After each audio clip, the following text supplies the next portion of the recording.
Looking to buy an investment property to rent? We just did. We're going to get into that and more coming up next.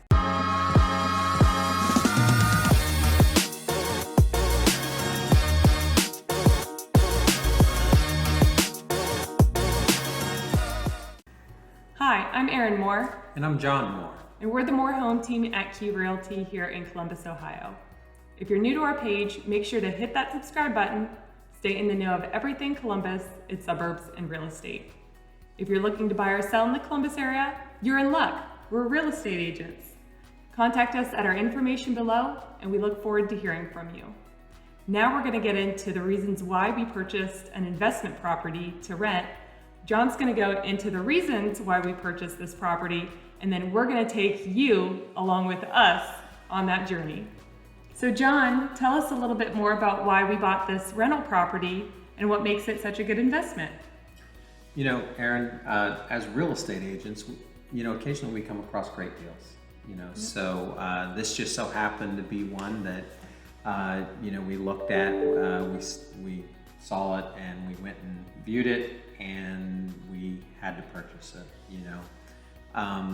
Generally what happens is, when it comes to investors and stuff like that, they have a 1% rule is something they use. And, and one of the things that they look at is the gross potential rents, okay, needs to be at least 1% of the home purchase price. So essentially, this property was listed for $168,900. And that means we need to get at least $1,689 per month in rents. Okay, so we did a rent analysis of the area. These are brand new builds, which is kind of unique to Marion, and there's just nothing else like it in the area. And we can actually get $2,000 a month in rent. So it definitely passes the 1% rule because this is a duplex and we can get $1,000 each side. So that's one way to look at an investment property. Another way that investors look at investment properties is a cap rate. Generally when it comes to cap rates, they're looking for a cap rate between 4 and 12%. Now what cap rate is essentially your net income, so after all of your expenses, okay, divided by the valuation of the property, okay, and that's how you come up with the value. So this property, since we actually took out a loan on it, we kind of put a 25% down payment. That's generally what lenders want to see on investment properties, and with our debt load on the property, on this, our cap rate is actually closer to 9% on it. So nice. Great cap rate, great rate of return. The best part about this property is it has a 10-year tax abatement. So, so we're kind of looking at this investment from a couple different ways. Not only the 10-year plan, since that 10-year tax abatement is going to be up in 10 years, we're looking at appreciation over 10 years, and then we're also looking at the income, for the 10 years. So, great investment property. They're definitely out there, and we were able to find one to add to our portfolio. So we are just a couple days away from closing on our Marion rental property, and I'm here at the bank getting ready to wire our funds. A couple things to keep in mind before you wire is print off the wiring instructions and call the title company and verify those wiring instructions.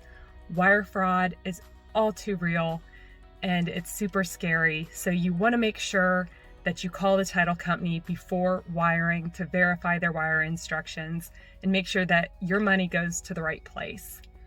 And then make sure you check with your lender and the title company if there's any additional information they need along with the wire.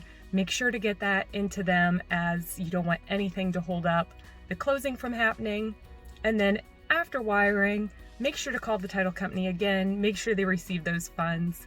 Again, you don't want any snags in the process, and you want to get to the closing table smoothly. So today we were supposed to be closing on our Marion rental property, but we hit a couple snags along the way.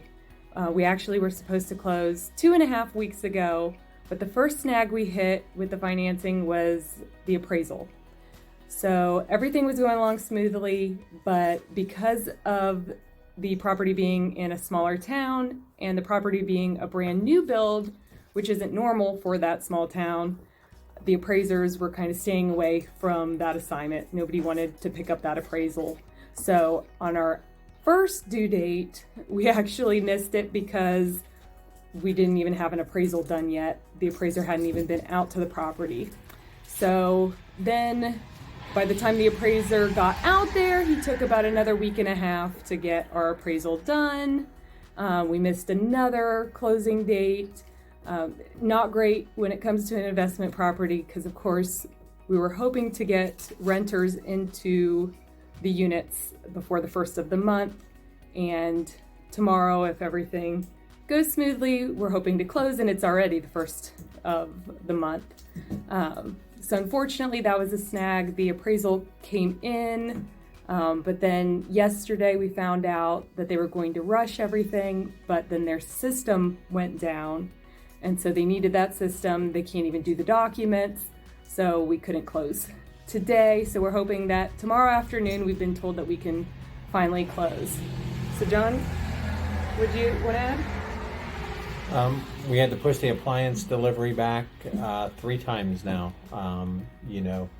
Now the appliances are coming this Saturday. So we finally just closed on our Marion investment property. We're super excited to show you this beautiful duplex. So here are the front of the units. They're both exactly the same from the front. Both have covered porches. Pretty much the exact same layout. There's only really one difference between the two, and I'll show you that as we get into this. So now we're inside the first unit. So we're gonna go walk around this way. You'll see there is an eat-in area where you could put a table right there. And then we go to the back here. Take a look at this brand new kitchen. It's amazing. We'll have the appliances coming soon. Look at that sink. I absolutely love that sink. So let's head back this direction.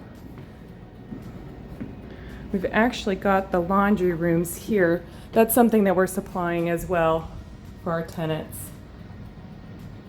Is a washer and dryer. So let's check out, here's bedroom 1 of the first unit. There we go. Nice closet with a light.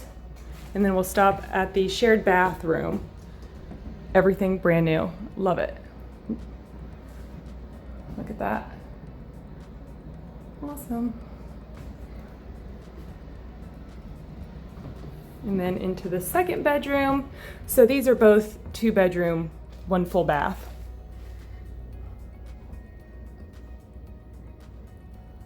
And another good closet. Now, the one weird thing about this duplex is they are connected by the set of doors. I guess the person that was going to live here originally wanted their family to stay here, but wanted the option of privacy. So obviously, as we rent these out, we'll be keeping the keys and the doors locked so that our tenants will have privacy. So bedroom 1 of unit 2. So yeah, we're going through unit 2 now. They connect in the 1 bedroom. Let's get the light on here. So this is the one difference. I mentioned one difference about the units. One has a shower and one has a tub, but both brand new. Here's that second bedroom. It's just like the one we saw on the other side. I mean, everything was done really, really nicely. Everything was brand new. Here's that eat-in area. You can see here, there's a light there. Room enough for a table, and then a nice sized living room area. And then let's head into this kitchen. So pretty much same thing as the other side. Again, appliances will be delivered in a couple days. So one thing I want to show you that's not super common in a lot of rentals, but is in both of these rentals, is a massive basement. Like I said, there's just so much storage here. I mean, good grief. I'll move around this direction towards the sump pump and then give you an idea of how massive these basements are. I mean, they're just huge. High efficiency furnace. Over to the left, you can see where it's boarded up, but that's actually an egress window that they installed. So they really thought of everything in these. And yes, your eyes do not deceive you, that is a tankless water heater. Now we're headed out back. So if the basement storage isn't enough, they both come with their own sheds outside. So, I mean, like I said, they really thought of everything when they were building this duplex. They both have nice decks, screen doors front and back. Now, there aren't any covered garages. Not a big thing up here. There are actually a lot of homes around the area that don't have any garages, but they tend to just have these gravel drives.